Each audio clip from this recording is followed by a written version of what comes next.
सबसे बड़े धार्मिक आध्यात्मिक समागम प्रयागराज महाकुंभ के सफल आयोजन के लिए उत्तर प्रदेश के यशस्वी मुख्यमंत्री योगी आदित्यनाथ जी का कोटि कोटि अभिनंदन करती हूँ। I have witnessed everything is perfectly all right there. Yes, I have seen it. I have been there. Shrimati Hema Malini.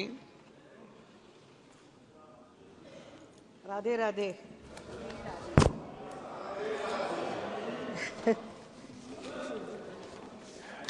To 2005-06 के बजट पर सदन में चर्चा हो रही है। इस विषय में मुझे भी भाग लेने का अवसर मिला है, इसके लिए आपका मैं बहुत बहुत धन्यवाद प्रकट करती हूँ। सबसे पहले मैं कहना चाहूँगी, दिल्ली में जो हुई है जीत, इसके लिए मैं हमारे पार्टी भारतीय जनता पार्टी के सभी नेताओं और कार्यकर्ताओं सभी को बहुत बहुत शुभकामनाएं, बधाई देती हूँ। मैं महोदय, वित्त मंत्री निर्मला सीतारामन जी मोदी जी के सरकार में नारी शक्ति का प्रतीक तो है, साथ ही ग्लोबल लेवल पर भी आज वो भारत की नारी शक्ति का गौरव के साथ रिप्रेजेंट कर रही हैं। एक महिला सांसद के नाते मुझे उन पर बहुत ही गर्व है। निर्मला जी का ये लगातार 8वां बजट है, जो एक रिकॉर्ड है। उनके इस असाधारण उपलब्धियों के लिए मैं उन्हें बहुत बहुत बधाई देती हूँ। भारत आज दुनिया का सबसे तेज गति से विकसित हो रहा देश है। प्रधानमंत्री श्री नरेंद्र मोदी जी के मार्गदर्शन में वित्त मंत्री निर्मला जी ने जिस प्रकार इस संकट काल में, कठिन परिस्थितियों में देश की अर्थव्यवस्था को टॉप पर लेकर आई हैं, उसके लिए मैं उन्हें बहुत बहुत बधाई देती हूं। और उन्हें इतना ही कहना चाहूंगी कि जलाने वाले जलाते ही हैं चिराग आखिर, ये क्या कहां की हवा तेज है जमाने की। अध्यक्ष महोदय, महाकुंभ के विषय में कुछ बोलना चाहूंगी। मैं उत्तर प्रदेश से सांसद हूं, जहां तीर्थराज प्रयाग में भारत की महान सांस्कृतिक परंपरा का महाकुंभ चल रहा है। इस महाकुंभ में भाग लेने के लिए देश विदेश से करोड़ों लोग यहां आकर स्नान करने के लिए आ रहे हैं। मैं विश्व के सबसे बड़े धार्मिक आध्यात्मिक समागम प्रयागराज महाकुंभ के सफल आयोजन के लिए उत्तर प्रदेश के यशस्वी मुख्यमंत्री योगी आदित्यनाथ जी का कोटि कोटि अभिनंदन करती हूँ। I have witnessed everything is perfectly all right there. Yes, I have seen it. I have been there.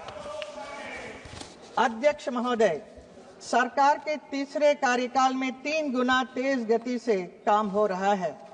सौभाग्य से मथुरा के सांसद के रूप में मेरा भी ये तीसरा कार्यकाल है और मथुरा में भी 3 गुना तेज गति से जो काम हो रहा है, उसके लिए मैं मोदी जी और योगी जी को बहुत बहुत धन्यवाद करती हूँ, जो मुझे हर समय और योगी जी को बहुत बहुत धन्यवाद करती हूँ, जो मुझे हर समय सहयोग मिलता रहता है। आभार व्यक्त करती हूँ। अध्यक्ष महोदय, मोदी जी की सरकार में आज देश बड़े निर्णयों और नीतियों को असाधारण गति से लागू होते देख रहा है।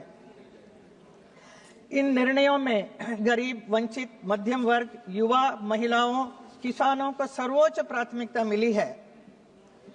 बजट पर अब तक हमारी पार्टी के कई माननीय सांसदों ने इधर बात की है, अपने विचार रखे हैं। बजट के घोषणाएं किस प्रकार देश की जनता के लिए हितकारी है, विस्तार से सब लोगों ने बताया है, तो उन्हीं बातों को मैं वापस नहीं दोहराना चाहूंगी। मैं उन सबका समर्थन करती हूं। बजट के कुछ फ्यू पॉइंट्स है जिसमें मैं कहना चाहूंगी। अध्यक्ष जी, वित्त मंत्री जी ने इस बात पर जोर दिया है कि भारत की इकोनॉमी में महिलाओं की भागीदारी बढ़े। उन्होंने 70% महिलाओं का आर्थिक गतिविधियों से जुड़ने के लिए कदम उठाने की बात की है। मैं देश की अपनी नारी शक्ति से यही कहना चाहूंगी, तुम्हारे हौसले अधूरे हैं, उड़ान बाकी है। ये तो सिर्फ थोड़ा है, आसमान बाकी है। नाम तेरा भी होगा, काम तेरा भी होगा, अभी तो तुम्हारी पहचान बाकी है। एजुकेशन सेक्टर की बात करें तो अगले 5 वर्षों में सरकारी स्कूलों में 50,000 अटल टिंकरिंग लैब की स्थापना और भारत नेट परियोजना के अंतर्गत ग्रामीण क्षेत्रों में सभी सरकारी प्राथमिक स्कूलों में ब्रॉडबैंड कनेक्टिविटी बहुत अच्छा कदम है। हेल्थ सेक्टर में कैंसर की 36 मेडिसिन पूरी तरह से ड्यूटी फ्री कर दी गई है। अगले 3 वर्षों में सभी जिला अस्पतालों में ये डे केयर कैंसर सेंटर स्थापित करने की सुविधाएं प्रदान करने का निर्णय किया गया होगा। यूथ सेक्टर में बजट में देश के युवा के लिए स्टार्टअप के लिए लोन सीमा को 10 करोड़ रुपए से बढ़ाकर 20 करोड़ रुपया किया गया है। अध्यक्ष महोदय, टैक्स विषय में इस बजट में एक हिस्टोरिकल और पॉपुलर घोषणा की गई है, जिससे पूरे देश के मिडिल क्लास और सैलरी क्लास के बीच खुशी की लहर दौड़ रही है। इनकम टैक्स में अब तक के इतिहास की सबसे बड़ी छूट की घोषणा की गई है। इससे देश के मिडिल क्लास और सैलरी क्लास के बहुत राहत मिली है। इस निर्णय के लिए मैं माननीय प्रधानमंत्री श्री नरेंद्र मोदी जी और माननीय वित्त मंत्री श्रीमती निर्मला सीतारामन जी का देश के करोड़ों मिडिल क्लास और सैलरी क्लास लोगों की ओर से आभार व्यक्त करती हूं।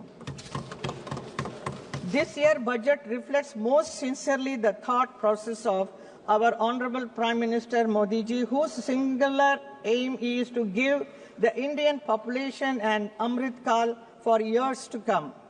The wealth creators to the economy are also not looked down upon as filthy rich.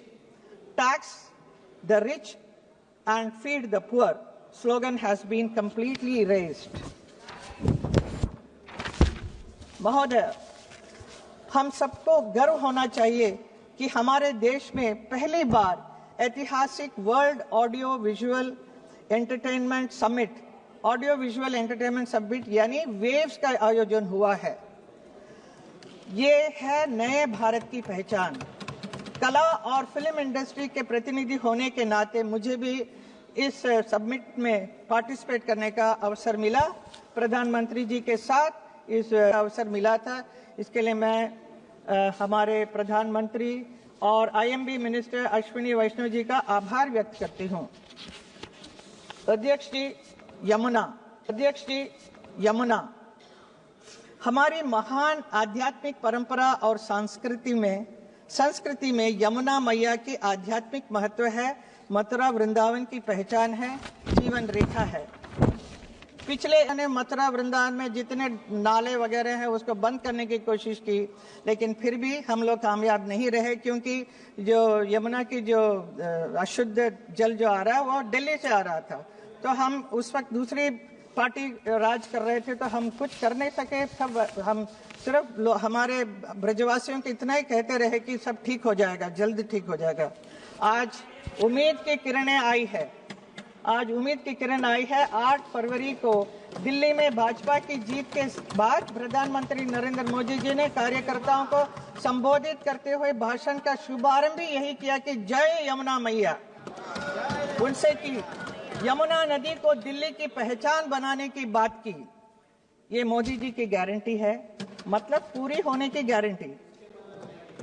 मेरे संसदीय क्षेत्र में इसे लेकर बहुत ही खुश हैं लोग, इतने खुश हैं कि मैं बयान नहीं कर सकती हूँ। यमुना अब स्वच्छ हो जाएगा।